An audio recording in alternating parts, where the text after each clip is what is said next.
बिस्मिल्लाहिर्रहमानिर्रहीम। जैसे तू काली और लंगड़ी है वैसे ही तेरी औलाद भी लंगड़ी होगी, पप्पू ने हंसते हुए कहा। तो मेरा दिल दर्द से फटने लगा। मैंने बेबसी से आसमान की जानिब देखा और कहा, अल्लाह, मैं तुझसे राजी हूं, तू भी मुझसे राजी हो जा। यूं ही दिन गुजरने लगे कि अचानक एक दिन वही पप्पू घर आई और मेरे कदमों में गिरकर माफी मांगने लगी। अपने पप्पू को तड़पते देखकर मैंने उन्हें गले लगा लिया और वजह पूछी तो अचानक पप्पू ने अपनी शलवार का पांचा ऊपर उठाया तो मेरा कलेजा मुंह को आ गया, क्योंकि मेरे बचपन से ही लोग मुझे तरस भरी नजरों से देखते थे। मैं जानती थी कि मेरा एक पांव बचपन से ही टेढ़ा था, मगर मैं खुद को आम लड़कियों से कम नहीं समझती थी। मेरी माँ हमेशा कहती थी, बेटा, लोग क्या कहते हैं ये अहम नहीं, अल्लाह तेरे दिल को देखता है। मैंने हमेशा उनकी ये बात याद रखी, मगर दुनिया तो ज़ाहिरी चीज़ों पर ही फैसला करती है और मेरे साथ भी कुछ ऐसा ही होता रहा। मुझे याद है, मैं छोटी थी जब पहली बार मैंने अपनी माँ को रोते देखा था। वो बावर्ची खाने में चूल्हे के पास खड़ी थी और आंसू उनकी आंखों से गिरते हुए गर्म रोटी पर जा रहे थे। मैंने उनके पास जाकर उनका हाथ थामा। अम्मी, आप क्यों रो रही हैं? अम्मी ने जल्दी से आंसू पोंछे और मुस्कुरा कर बोली, कुछ नहीं बेटा, बस आंखों में धुआं चला गया था। मगर मैं जानती थी कि उनके आंसू किसी धुएं की वजह से नहीं निकले थे, बल्कि दुनिया की तल्ख हकीकतों ने उनके दिल को जख्मी किया था। मेरी फुप्पो हमेशा मुझे ताने दिया करती थी, मगर मुझे आज भी वो दिन याद है जब मैं 8 साल की थी और मोहल्ले की सब लड़कियां खेल रही थीं। मैं उनके साथ भाग नहीं सकती थी, मगर मैंने कभी हार नहीं मानी।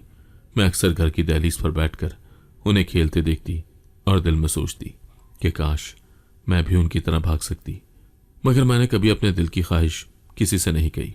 एक दिन मैंने हिम्मत करके खेलने की कोशिश की। मैंने एक लकड़ी का सहारा लिया और आहिस्ता आहिस्ता दौड़ने की कोशिश की। मैं जानती थी कि मैं बाकी सबकी तरह नहीं भाग सकती, मगर मेरा दिल कहता था कि मुझे हिम्मत नहीं हारनी चाहिए।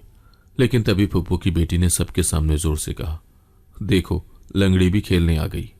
ये अल्फाज मेरे दिल में तीर की तरह लगे। सब लड़कियां जोर जोर से हंसने लगी। किसी ने मेरे साथ हमदर्दी जाहिर नहीं की, बल्कि मुझे मजीद मजाक का निशाना बनाया गया। मैंने गुस्से से उनकी तरफ देखा, मगर फिर आसमान की तरफ देखा और अल्लाह से दिल में कहा, या अल्लाह, मैं तुझसे राजी हूं, तू भी मुझसे राजी हो जा। ये पहला मौका नहीं था जब मुझे ये सब सुनना पड़ा था। मैंने कई बार लोगों के जालिमाना अल्फाज सुने, मगर कभी उनका जवाब नहीं दिया। मैंने अपनी माँ से सीखा था कि सब्र सबसे बड़ी ताकत है और मैंने इस ताकत को अपने अंदर बसा लिया था।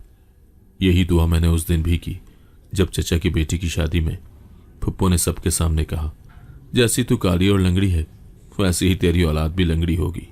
ये अल्फाज सुनकर सब लोग चुप हो गए, मगर मुझे यूं महसूस हुआ जैसे मेरे अंदर कुछ टूट गया हो। मेरा दिल चाहा कि मैं कुछ कहूं, मगर मेरे लब साकत हो गए। मेरी माँ ने मेरा हाथ थामा और दबाया, जैसे वो मुझे खामोश रहने का इशारा दे रही हूं। मैंने अपनी आंखें बंद की और दिल ही दिल में कहा, या अल्लाह, मुझे सब्र दे, मुझे हिम्मत दे। पप्पो की बातों पर कुछ औरतें खामोशी से मुस्कुरा रही थी, जैसे वो इस जुमले को मजाक समझ रही हो, और कुछ औरतों के चेहरे पर अफसोस के आसार थे, मगर कोई आगे बढ़कर मेरा दिफा करने को तैयार नहीं था। तुम्हारी बेटी तो सारी उम्र घर में बैठी रहेगी, इसकी शादी का सोचना भी फजूल है, पप्पू ने मेरी माँ को मुखातिब करते हुए कहा। उनका लहजा जहर से कम ना था। मेरी माँ ने सिर्फ एक जुमला कहा, अल्लाह सब देख रहा है बहन। मगर यह जुमला किसी को मुतासिर न कर सका, क्योंकि दुनिया ज़ाहिरी कामयाबी और खूबसूरती को ही सब कुछ मानती है। पप्पू के अल्फाज जहर से कम नहीं थे, मगर मैंने जवाब नहीं दिया, क्योंकि मुझे मालूम था कि अल्लाह सब देख रहा है। मैंने अपने आंसू अपने अंदर ही रोक लिए, क्योंकि मैं जानती थी कि मेरा हर आंसू अल्लाह के पास जा रहा है और वही सबसे बेहतर फैसला करेगा। जब हम घर वापस आए तो मैंने अपनी माँ से कहा, अम्मी, मैं क्या वाकई इतनी बुरी हूं? क्या वाकई मैं दुनिया की किसी काम की नहीं? अम्मी ने मेरा चेहरा हाथों में थामा। आंखों में आंसू थे, मगर लहजे में मजबूती। बेटा, दुनिया की बातों पर मत जाना। तुम अल्लाह के नज़दीक बहुत कीमती हो। जो तुम्हारे नसीब में होगा वो तुम्हें मिलेगा। दुनिया की नज़र में मैं शायद एक आम लड़की नहीं थी, बल्कि एक माजूर, कमज़ोर और बेबस लड़की थी, जो जिंदगी के हर मैदान में पीछे रहने के लिए पैदा हुई थी। मगर मैंने कभी खुद को इस नज़र से नहीं देखा। मैंने हमेशा यही सोचा कि अल्लाह मेरे दिल को देखता है, ना कि लोगों की ज़बान को। फुप्पो की तल्ख बातें, मोहल्ले के लोगों की तरस भरी नजरें और बचपन से मिलने वाले ताने, सब कुछ मैंने दिल पर पत्थर रखकर सह लिया था। मगर मैं जानती थी कि जिंदगी के इम्तिहान अभी बाकी हैं मेरे साथ स्कूल में सब लड़कियां एक मखसूस फासले से ही बात करती थी, मगर उन सब में एक लड़की थी जिसे मैं अपनी सबसे अच्छी दोस्त समझती थी, महरीन।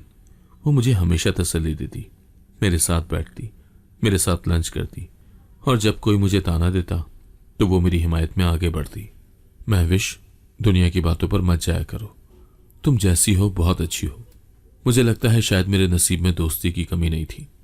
शायद अल्लाह ने महरीन को मेरी जिंदगी में इसलिए भेजा था कि वो मेरे जख्मों पर मरहम रखे, मगर मैं गलत थी।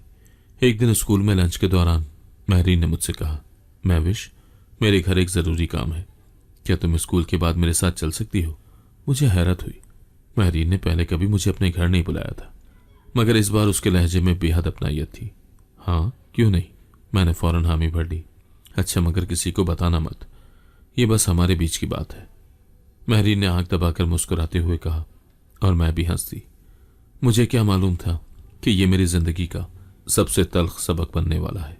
स्कूल के बाद मैं महरीन के साथ उसके घर पहुंची।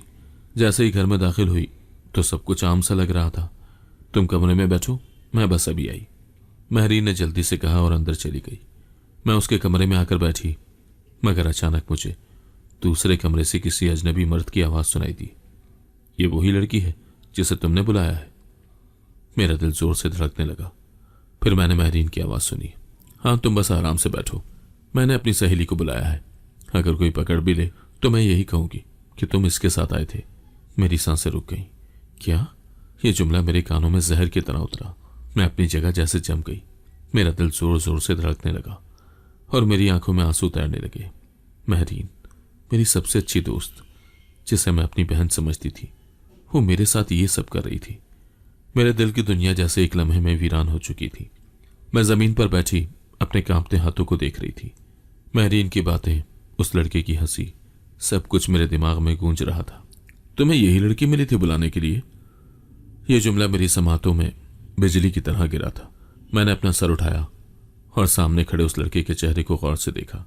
वह हंसी दबा रहा था, जैसे मेरे वजूद पर कहकहा लगा रहा हो। महरीन ने बेचैनी से उसकी तरफ देखा और बोली, अरे नहीं नहीं, तुम गलत समझ रहे हो, मैंने बस यूं ही इसे बुलाया था। मेरी सांसें रुकने लगी। महरीन ने ये कैसे कह दिया? वो जो मेरी सबसे अच्छी दोस्त थी, जिस पर मैंने हर वक्त भरोसा किया था, वही आज इन लोगों के सामने यूं जलील कर रही थी मुझे, जैसे मैं कोई बेकार चीज हूं। बस ज्यादा मत बोलो, लड़के ने आंखें घुमाते हुए कहा। वैसे भी ऐसी लड़कियां तो तरस खाने के लायक होती हैं। मेरे कदमों तले जमीन जैसे हिल चुकी थी। क्या वाकई मेरे साथ ऐसा हो रहा था? क्या वाकई ये सब महरीन के कहने पर हुआ था? मेरे आंसू काबू से बाहर हो चुके थे। मैंने महरीन की तरफ देखा। उसकी आंखों में नदामत नहीं बल्कि बेहिसी थी। महविश, तुम जा सकती हो। उसके अल्फाज मेरी रूह में जहर घोल रहे थे। मैंने लरसते लबों से कुछ कहने की कोशिश की, मगर कुछ कह न सकी। जैसे जबान पत्थर हो गई हो, जैसे लफ्ज गले में अटक गए हों। मैंने आखिरी बार उस लड़के की तरफ देखा जो अपनी जगह आराम से बैठा था, जैसे कुछ हुआ ही ना हो। मेरी आंखों के सामने अंधेरा सा छा गया। मेरे दिल में हलचल मच गई। मैंने जल्दी से दरवाजा खोला और बाहर निकल गई। मेरी सांसें बेतरतीब हो रही थी, मेरी टांगें लड़खड़ा रही थी, मगर मैं बस वहां से दूर जाना चाहती थी। मैंने रोते हुए सड़क की तरफ कदम बढ़ाया और उसी लम्हे एक तेज रफ्तार गाड़ी मेरी तरफ आती दिखाई दी। सब कुछ जैसे सुस्त हो गया था। मेरी सांसें रुक गईं, मेरी आंखों में खौफ भर गया। गाड़ी का हॉर्न जोर से बजा और मैं साकत खड़ी रह गई। बचो, किसी ने चीख कर कहा, मगर मैं हरकत नहीं कर पा रही थी। गाड़ी का ब्रेक एक झटके से लगा और मैं बस 1 इंच के फासले पर उसकी टक्कर से बच गई। मैं झटके से पीछे हटी और जमीन पर गिर पड़ी। मेरे इर्द गिर्द लोग जमा होने लगे। कोई कह रहा था, बेटी तुम ठीक हो? कोई कह रहा था, ये तो मरने ही वाली थी। मगर मुझे किसी की परवाह नहीं थी। मेरी नजरें साकत थी और मेरा जहन जैसे खाली हो चुका था। मैंने अपना हाथ सीने पर रखा, जैसे अपना दिल टटोल रही हूं, और फिर आंखें बंद करके वो आखिरी अल्फाज खुद से कहे, आज मेरा भरोसा दोस्ती से भी उठ गया। उस दिन के बाद से मैंने अपने आप से एक वादा किया, मैं अपने सब्र और मेहनत से अपनी तकदीर खुद लिखूंगी। लोग मुझे जितने भी ताने दें, मैं उनकी जबान के जवाब अपनी कामयाबी से दूंगी। उस रात जब सब सो गए, मैं जागती रही। मेरा दिल भारी था, मगर मैंने कभी किसी के सामने अपने दर्द को जाहिर नहीं किया। मैंने अपनी चादर ओढ़ी और आसमान की तरफ देखा, जैसे मैं अल्लाह से बात कर रही हूं। या अल्लाह, तूने मुझे ऐसा क्यों बनाया? अगर मुझे ऐसा बनाया है तो फिर मुझे सब्र भी दे, मुझे किसी का मोहताज ना बना। ये दुआ मेरे लबों से निकलते ही मेरा दिल हल्का हो गया। मैं जानती थी कि मेरी आजमाइशों का एक दिन इख्तिताम जरूर होगा और अल्लाह मुझे वो मकाम देगा जो शायद आज मेरी फुप्पो के वहमो गुमान में भी नहीं। ये वो लम्हा था जब मैंने खुद को बदलने का फैसला किया और यही फैसला मेरी जिंदगी का सबसे बड़ा मोड़ बन गया। दिन गुजरते गए और मैंने खुद को पढ़ाई में मसरूफ कर लिया। मैं जानती थी कि दुनिया मुझे एक माजूर लड़की समझती है, मगर मैंने अपने दिल में यह फैसला कर लिया था कि मैं खुद को आम लड़कियों से किसी तौर कम साबित नहीं होने दूंगी। मैं चाहती थी कि मेरी शनाख्त मेरी मेहनत और काबिलियत से हो, न कि मेरी जिस्मानी कमी की वजह से। मेरा एक ख्वाब था कि मैं खुद को इतना मजबूत बना लूं कि किसी को मेरी माजूरी का ताना देने की हिम्मत ना हो, मगर यह आसान ना था।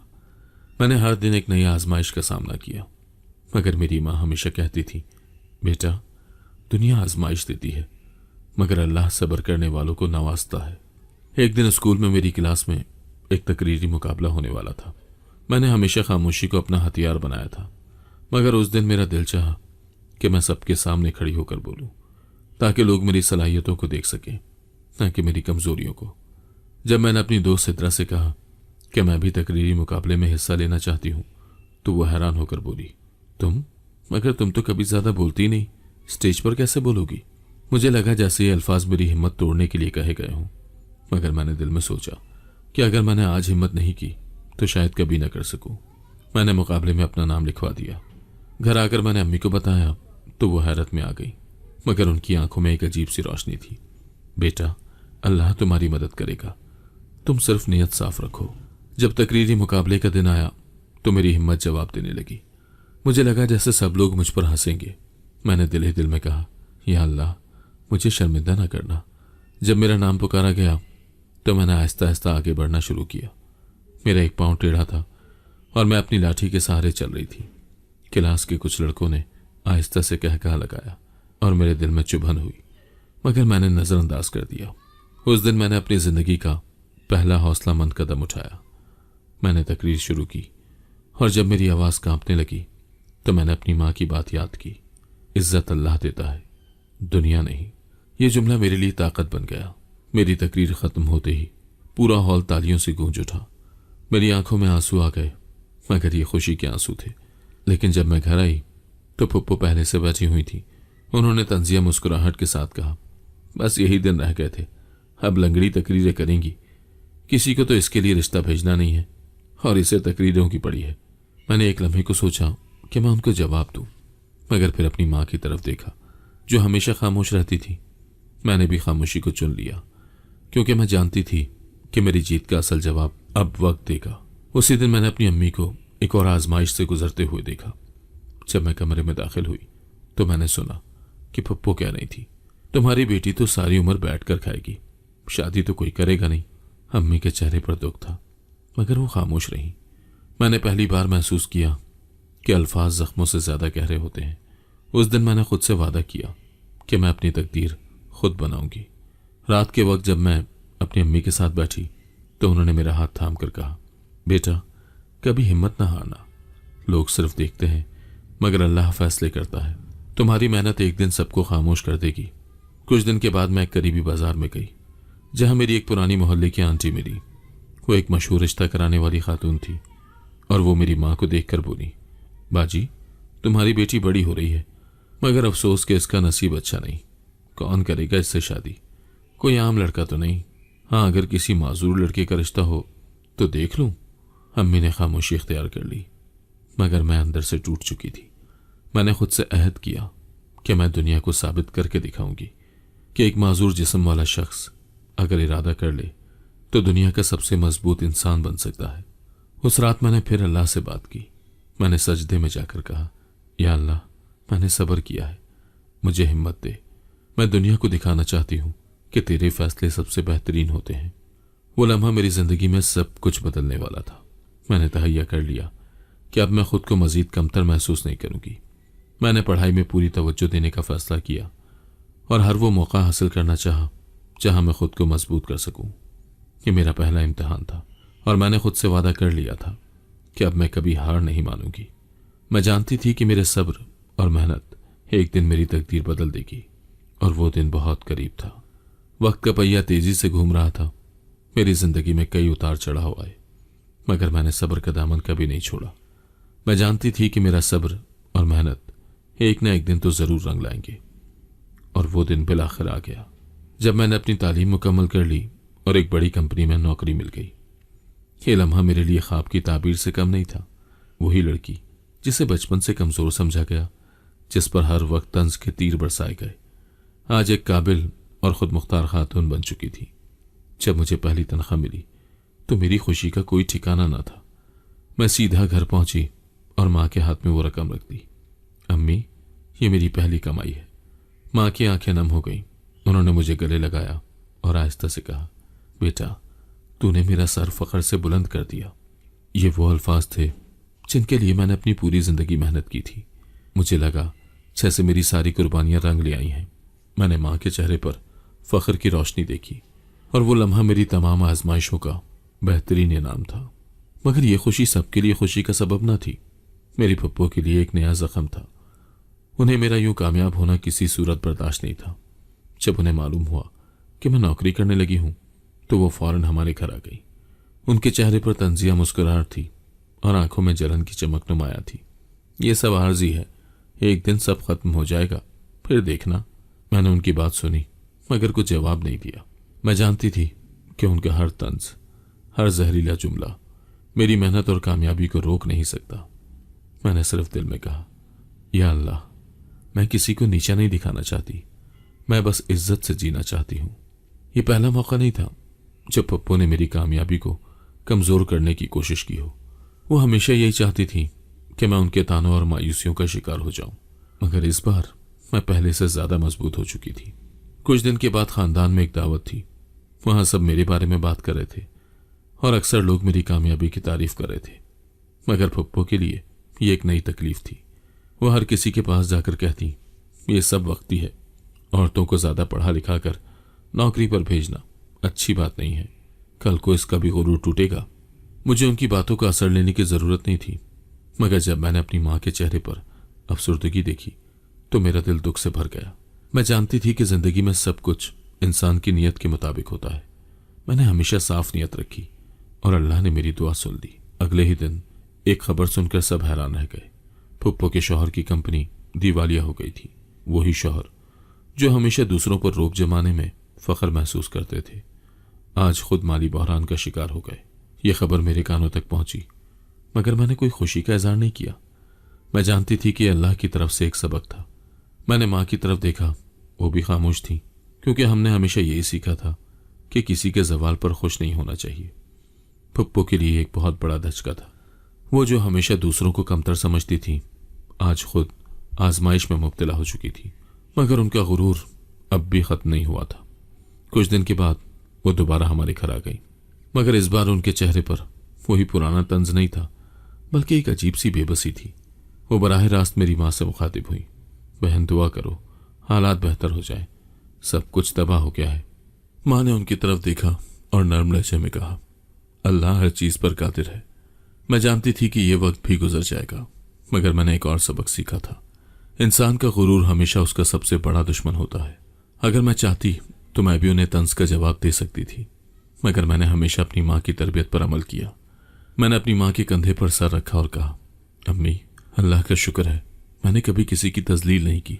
मैं चाहती हूँ कि मेरे अल्फाज किसी के लिए तकलीफ का सबब न बने। माँ ने मेरे सर पर हाथ रखा और कहा, बेटा, यही असल कामयाबी है। यह लम्हा मेरे लिए सबसे कीमती था, क्योंकि मैं जान चुकी थी कि दुनिया में सब कुछ बदल सकता है, मगर अल्लाह की ज़ात कभी नहीं बदलती। वह हमेशा इंसाफ करता है और हर किसी को उसके अमाल का बदला देता है।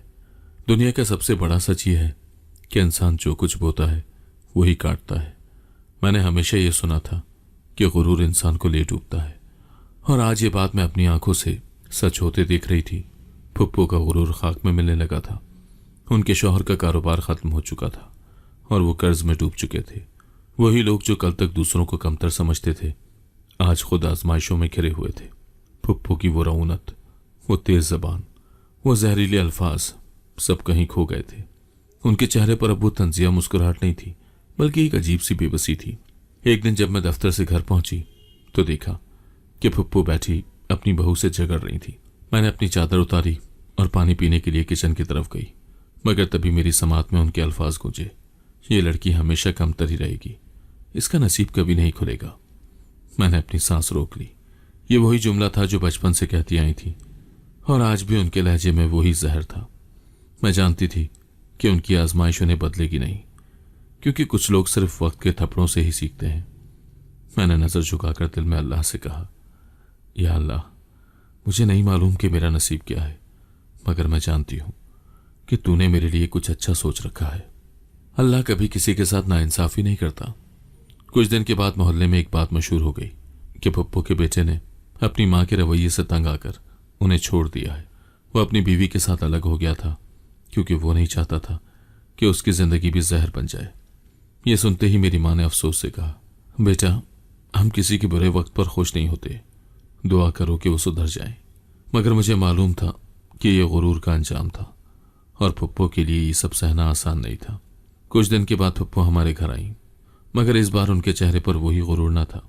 वो थकी थकी लग रही थी। वो बराह रास्त मेरी मां के पास आई और झिझकते हुए बोली, बहन, तुम्हारी बेटी को अब अच्छी नौकरी मिल गई है, तुम उसका रिश्ता क्यों नहीं ढूंढती? ये वही पप्पू थी जिन्होंने हमेशा मुझे कमजोर समझा, जो हमेशा कहती थी कि मेरा नसीब कभी नहीं खुलेगा, और आज वही मेरे लिए अच्छे रिश्ते की बात कर रही थी। मेरी मां ने मुस्कुराकर कहा, बहन, हमें किसी चीज की जल्दी नहीं, जो नसीब में लिखा है वो खुद आ जाएगा। पप्पू खामोश हो गई, मगर मैंने देखा कि उनके चेहरे पर हल्की सी बेबसी थी। रात के वक्त में खिड़की के पास जा बैठी, बाहर चांद पूरी आबोताब से चमक रहा था। मैंने आसमान की तरफ देखा और सोचने लगी, क्या वाकई कुछ लोग कभी नहीं बदलते? क्या पप्पू अपनी गलतियों का अदराक करेंगी?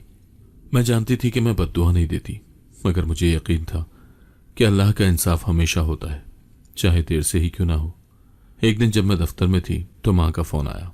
उनकी आवाज में इज़्तिराब था, बेटा, पप्पू की तबीयत बहुत खराब है, उनके पैर में अजीब सी सूजन हो गई है। यह सुनकर मैं फौरन दफ्तर से निकली और घर पहुंची। मैंने देखा कि पप्पू बेहद कमजोर लग रही थी। जब मैं करीब गई तो उन्होंने आंखें उठाकर मेरी तरफ देखा और उनकी आंखों में पहली बार नदामत के आसार नजर आए। उन्होंने कपकपाते हुए हाथों से अपनी शलवार का पाइंचा ऊपर किया और मेरा कलेजा मुंह को आ गया। पप्पू को अपना पांव सूजा हुआ और टेढ़ा हो चुका था। अब वो सही से चल भी नहीं सकती थी। पप्पू ने रोते हुए कहा, बेटा, मैंने तुम्हें लंगड़ी कहा था, मगर देखो, आज मेरा अपना पांव खराब हो गया। मैंने उनके आंसू देखकर अपना दिल सख्त नहीं किया। मैंने हमेशा सुना था कि बड़े जो भी कहें उन्हें माफ कर देना चाहिए। मैंने आहिस्ता से कहा, पप्पू, मैंने आपको कभी बद्दुआ नहीं दी, ये सब अल्लाह का इंसाफ है। पप्पू ने लंबी सांस ली और कहा, बेटा, मैंने तुम्हें कितनी तकलीफ दी, मगर तुमने कभी जवाब नहीं दिया। आज मैं जानती हूं कि असल ताकत दौलत नहीं, सब्र है। ये जुमला उनके मुंह से सुनकर मेरी आंखों में आंसू आ गए। शायद अल्लाह ने उन्हें बदलने का एक मौका दे दिया था। जिंदगी में जो कुछ भी होता है वो अल्लाह के फैसले के मुताबिक होता है।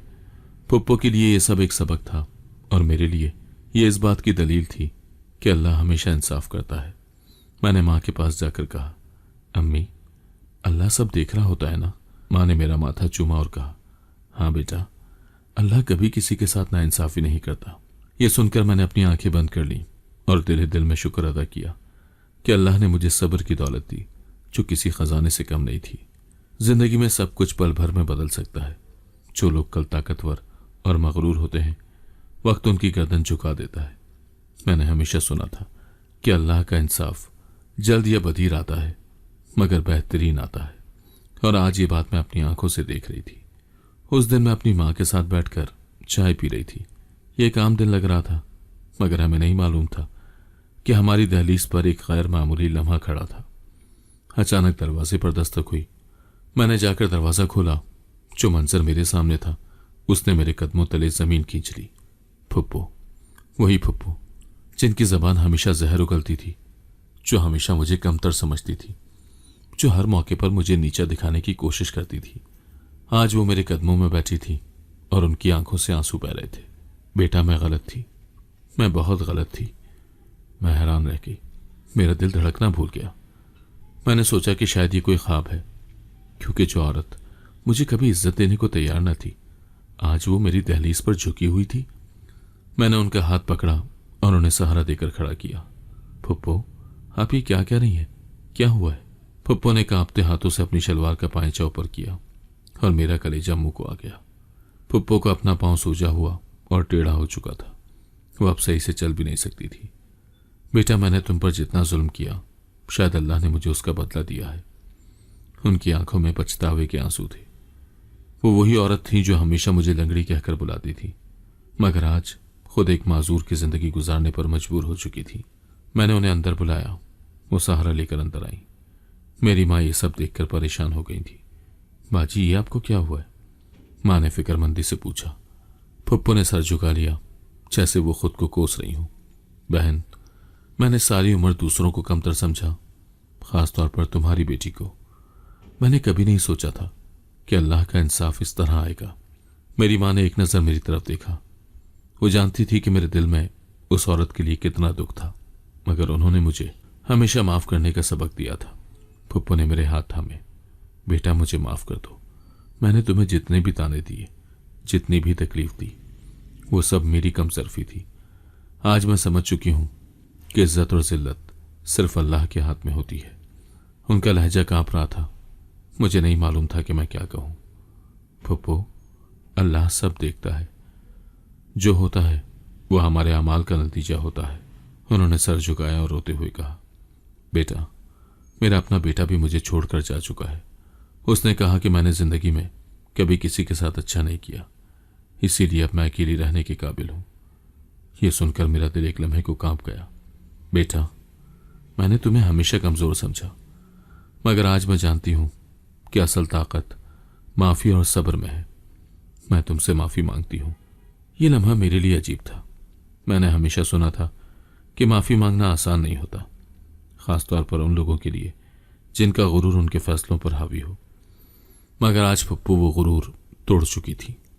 मैंने एक गहरी सांस ली और अल्लाह से दुआ की, या अल्लाह, मेरे दिल को नरम कर दे। मैंने फुप्पो के हाथ पकड़े और कहा, फुप्पो, आपने जो किया वो गलत था, मगर मैं जानती हूं कि अल्लाह माफ करने वालों को पसंद करता है। उन्होंने आंसुओं से भरी आंखों से मेरी तरफ देखा, जैसे वो यकीन न कर पा रही हूं कि मैंने उनकी सारी तल्ख बातों को दरगुजर कर दिया है। बेटा, मैं कहाँ जाऊं? मेरा बेटा भी मुझे छोड़ चुका है। ये जुमला सुनकर मेरी माँ ने आहिस्ता से कहा, बाजी, आप हमारे साथ रहेंगी। ये फैसला मेरे लिए आसान नहीं था। जिस औरत ने मेरी जिंदगी अजीरन बनाई, आज वही हमारे सहारे की मोहताज थी। मगर मैंने हमेशा सब्र करना सीखा था और आज मेरी बर्दाश्त का हकीकी इम्तहान था। फुप्पो हमारे घर में रहने लगी।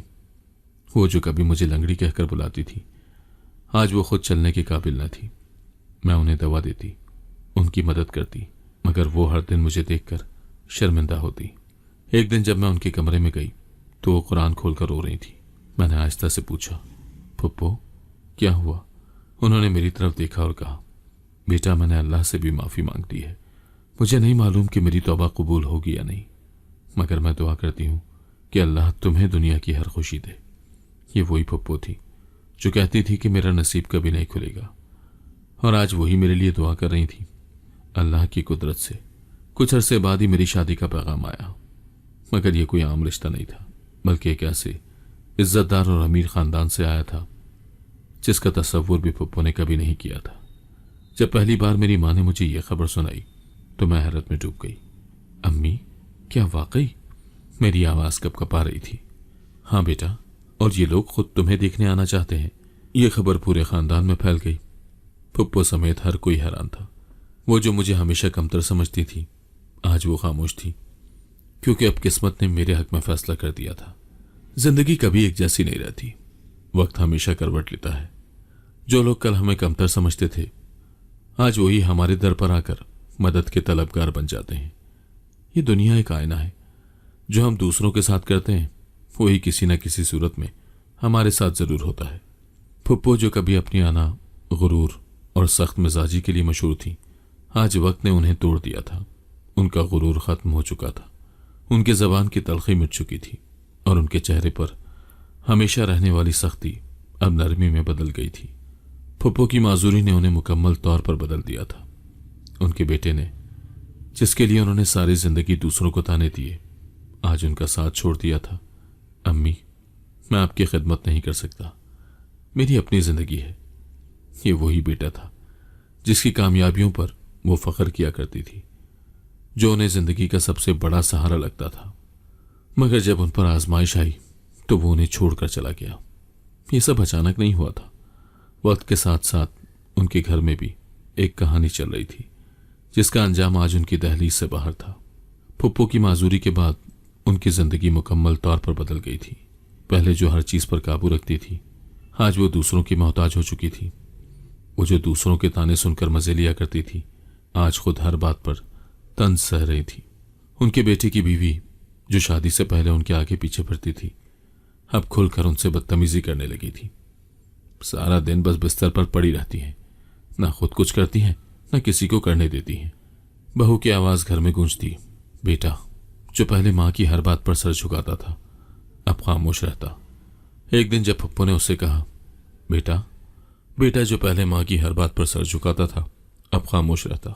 एक दिन जब पप्पू ने उससे कहा, बेटा मुझे दवा ला दो, मेरी टांगें बहुत दर्द कर रही हैं, तो उसने मोबाइल पर नजरें जमाए रखी और बेजारी से बोला, अम्मी आपको हर वक्त बस काम चाहिए, मैंने और भी बहुत कुछ करना है। आपको खुद भी समझना चाहिए कि मैं आपका गुलाम नहीं हूं। ये अल्फाज पप्पू के दिल में किसी जहर की तरह उतर गए। उन्होंने तसव्वुर भी नहीं किया था कि वही बेटा जो उनके बगैर कुछ नहीं करता था, आज उन्हें यूं नजरअंदाज कर देगा। ये सब एक दिन का वाकया नहीं था। हर दिन उनके लिए अजियत का एक नया दरवाजा खोलता जा रहा था। कभी बहू खाने में देर कर देती, कभी उनके कपड़े कई दिनों तक धुलने के इंतजार में पड़े रहते। उनकी पुरानी शान शौकत, वो जहर आलू तंज जो वो दूसरों पर करती थी, सब माजी का हिस्सा बन चुका था। एक दिन घर में एक बड़ी लड़ाई हो गई। बहू ने अपने शौहर से कहा कि ये औरत सारा दिन मुझ पर बोझ बनी रहती है, मेरी जिंदगी बर्बाद कर दी है। अगर तुम्हें अपनी माँ इतनी ही अजीज है तो जाओ उनके साथ रहो, मैं इस घर में नहीं रहूंगी। बेटे ने गुस्से से माँ की तरफ देखा। अम्मी, आपकी वजह से मेरी बीवी नाराज रहती है, मैं ऐसा नहीं कर सकता। मुझे अपनी जिंदगी सुकून से गुजारनी है, आप कहीं और चली जाएं। फुप्पो ने ये अल्फाज सुने तो उनके अंदर जैसे सन्नाटा छा गया। कहीं और चली जाऊं, ये वो जुमला था जो उन्होंने किसी और के लिए कहा था, मगर आज वक्त ने उन्हें उसी दहलीज पर ला खड़ा किया था। बेटे ने उन्हें उन्हीं के कमरे में बंद कर दिया और दूसरे दिन उन्हें घर से निकाल दिया। जब वो सड़क पर आई तो उनके पास कोई ठिकाना नहीं था। किसी ने दरवाजा नहीं खोला, किसी ने अंदर नहीं बुलाया। तब मेरी माँ उन्हें ऐसे ना दिख सकी और अपने घर ले आई। वो जो दूसरों को ताने देती थी, आज खुद लोगों के रहम करम पर थी। ये देखकर मेरी माँ ने आहिस्ता से कहा, दौलत, औलाद और इज्जत, ये सब कुछ अल्लाह के हाथ में होता है। जब इंसान को आजमाइश में डाला जाता है तभी वो हकीकत को पहचानता है। फुप्पू का चेहरा आंसुओं से तर था। जो कभी दूसरों को कमजोर समझती थी, आज खुद सबसे ज्यादा कमजोर हो चुकी थी। एक दिन फुप्पू ने मेरी माँ का हाथ थाम कर कहा, बहन, क्या मैं तुम्हारे साथ मजीद कुछ दिन रह सकती हूँ, क्योंकि मेरी बहू मुझे बर्दाश्त नहीं करती और मेरा कोई और है भी नहीं। मेरी माँ ने मेरी तरफ देखा जैसे वो मेरी राय जानना चाहती हूँ। मेरे दिल में बहुत से जज्बात थे।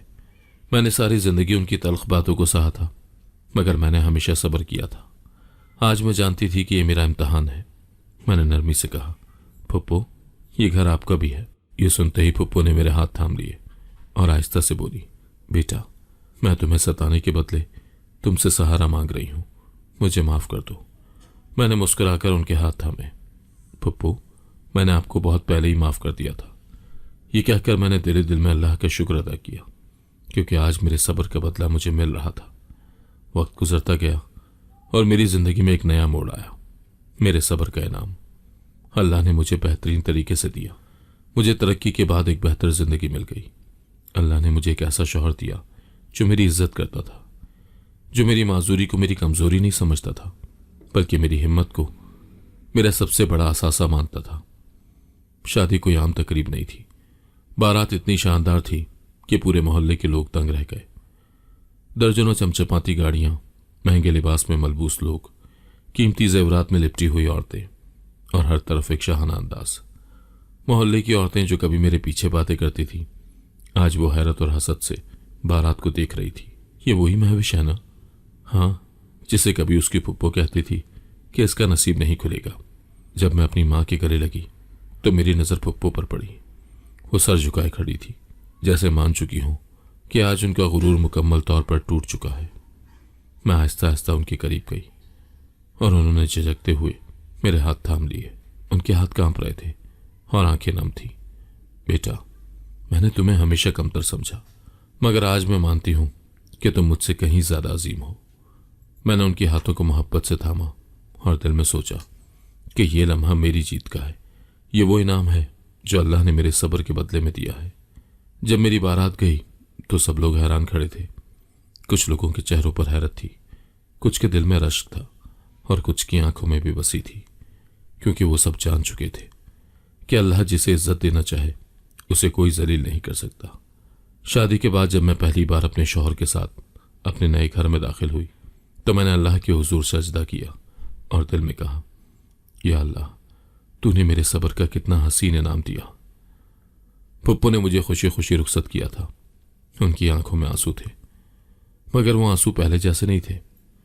उनमें हसद या जलन नहीं, बल्कि खुशी थी। शादी के बाद भी मैं पप्पू का ख्याल रखती रही।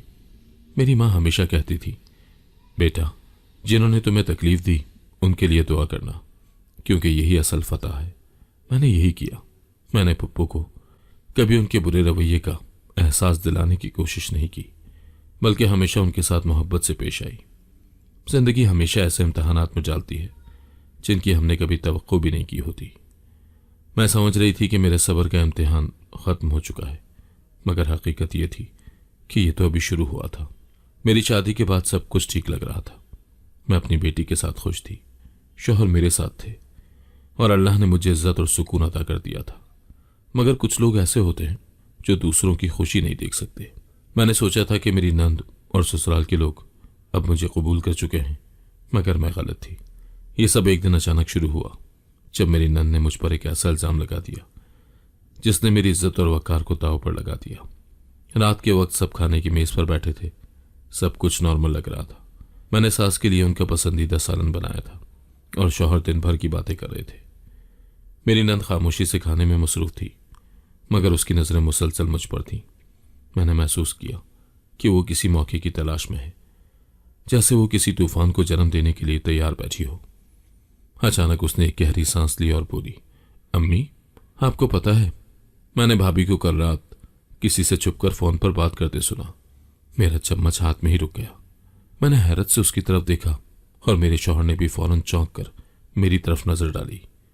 क्या कह रही हो बेटा? मेरी सास ने हैरानी से पूछा। अम्मी, मैं झूठ नहीं बोल रही, मैंने खुद सुना। वो किसी से बहुत आहिस्ता आवाज में बात कर रही थी और जैसे ही इन्हें एहसास हुआ वो फौरन खामोश हो गई। ये झूठ है, मैंने जोर से कहा। झूठ? मेरी नंद ने जहरीली मुस्कुराहट के साथ कहा। भाभी, आप ही कहती थी कि सच्चाई कभी छुपती नहीं, तो फिर आप घबरा क्यों नहीं है? मेरे शौहर का चेहरा सख्त हो चुका था। वो मेरी तरफ देख रहे थे, मगर उनकी आंखों में बेयकीनी थी। मैंने महसूस किया कि मेरे दिल की धड़कनें तेज हो रही हैं, जैसे मेरा सांस रुकने वाला हो। महविश, ये सब क्या है? शौहर ने सख्त लहजे में पूछा। ये सब झूठ है, मैंने मजबूत लहजे में कहा। अगर झूठ है तो साबित करो, मेरी नंद ने मुझे घूरते हुए कहा।